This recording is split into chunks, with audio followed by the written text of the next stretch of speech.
So ನಮಸ್ತೆ, ಇದೊಂದು YouTube channel, ಜನರ ಅಭಿಪ್ರಾಯ ಮಾಡಿ ಯೂಟ್ಯೂಬಲ್ಲಿ ಹಾಕೋದು. ಈಗ ಡಿ ಕೆ ಶಿವಕುಮಾರ್ ಅವ್ರದ್ದು ಬಂದ್ಬಿಟ್ಟು ಆಡಳಿತ ಇದೆ, ಅದರ ಬಗ್ಗೆ ನಿಮ್ಮ ಒಂದೆರಡು. ಅವರು ತುಂಬ ಒಳ್ಳೆ ಆಡಳಿತ ಮಾಡ್ತಾರೆ ಅಂತ ಒಂದು ಅನುಭವ ಇದೆ ಅವ್ರಿಗೆ. ಅವರು ಹಳೆ ಇದರಲ್ಲಿಂದೆಲ್ಲ ಸ್ವಲ್ಪ ಅನುಭವಗಳು ಚೆನ್ನಾಗಿದೆ, ಮಾಡ್ತಾ ಇದ್ದಾರೆ. ಈಗ ಒಂದೆರಡು ಮಾಡಿದ್ರು. ಈಗ ಇದ್ರದ್ದು ಶಕ್ತಿ ಯಜ್ಞದೆಲ್ಲ ಎಲ್ಲ ಫಿಲ್ಟ್ರ್ ಮಾಡಿ ಮತ್ತು ಹೊಸ ಥರ ಮಾಡಬೇಕು ಅಂತ ಏನೋ ಐಡಿಯಾಗಳು ಹಾಕೊಂಡು ಮಾಡ್ತಾಯಿದ್ದಾರೆ. ಅದೆಲ್ಲ ತುಂಬ ಒಳ್ಳೆಯದು.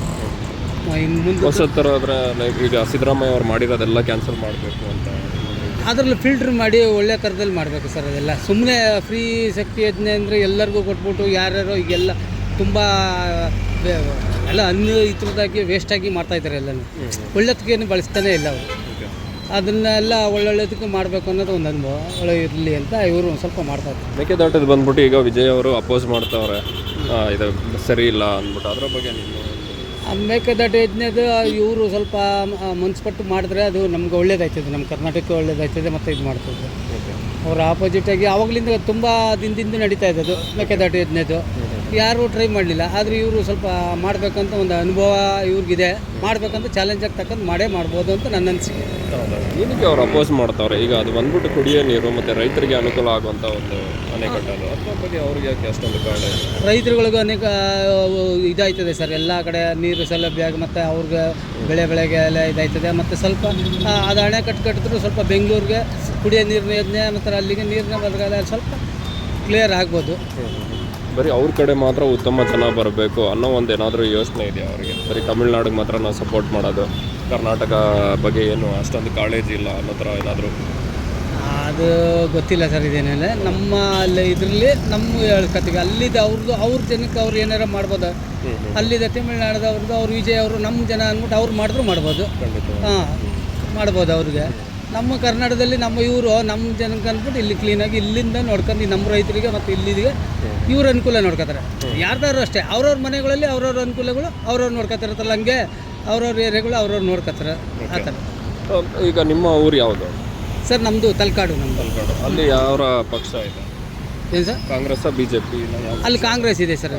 Congress S C Mahadevappa. ಅಲ್ಲಿ ಏನೇನು ಚೇಂಜಸ್ ಆಗಿದೆ? ಎಲ್ಲ ಮಾಮೂಲಿ ಮಾಡ್ತಾ ಇದೆ, ಎಲ್ಲ ಇದೆ ಸರ್. ಎಲ್ಲ ಹೌದಾ? ನೀರಾವರಿ ಇದು ಮತ್ತು ಅಲ್ಲಿದ್ದು ಆಡಳಿತ ಎಲ್ಲ ಚೆನ್ನಾಗಿ. ಒಂದು ಊರು ಅಂದಮೇಲೆ ಬರೀ ರೋಡ್ ಸೌಕರ್ಯಗಳು ಮತ್ತೆ ಅಲ್ಲ, ವ್ಯಾವಹಾರಿಕವಾಗಲೂ ಆಮೇಲೆ ಒಂದು ಆ ಥರ ಎಲ್ಲ ಇದ್ರೇ ಕಂಪ್ಲೀಟ್ ಆಗಿ ಒಂದು ಊರು. ಬರೀ ಅಂಗಡಿ ಆಗಿಲ್ಲ ಅಂದರೆ ಸಣ್ಣ ಪುಟ್ಟದ್ದು ಮಾತ್ರ ಅಲ್ಲ, ಪ್ರತಿ ಆಚೆ ಕಡೆಯಿಂದ ಬಂದರೂ ಕೂಡ ಒಂದು ಊರಲ್ಲಿ ಈ ಸೌಲಭ್ಯಗಳಿದೆ ಅನ್ನೋ ಥರ ಮಾಡಿಕೊಟ್ಟವ್ರ. ಈಗ ಇರೋದು ಸುಮಾರು ಪರವಾಗಿಲ್ಲ ಸರ್.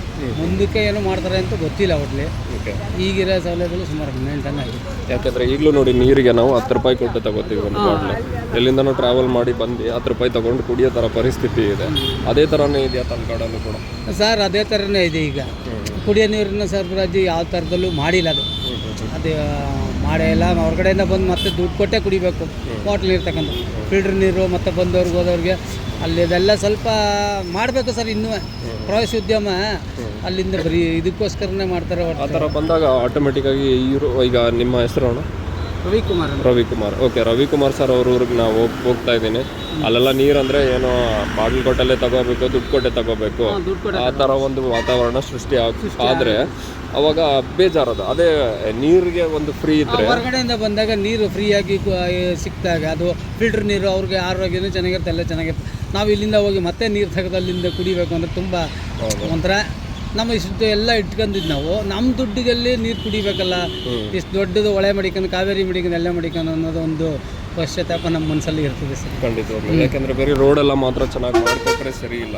ರೋಡ್ ಎಲ್ಲ ಬೇಸಿಕ್ ಆಗಿ ಎಲ್ಲ ಬಂದವ್ರಿಗೆ ಪ್ರವಾಸೋದ್ಯಮದಲ್ಲಿ ಒಳ್ಳೆ ಅನುಕೂಲಗಳು ಮತ್ತು ಅವ್ರಿಗೆ ತಂಗುದಾಣಗಳು ಇವೆಲ್ಲ ಇದ್ದರೆ ತುಂಬ ಚೆಂದ.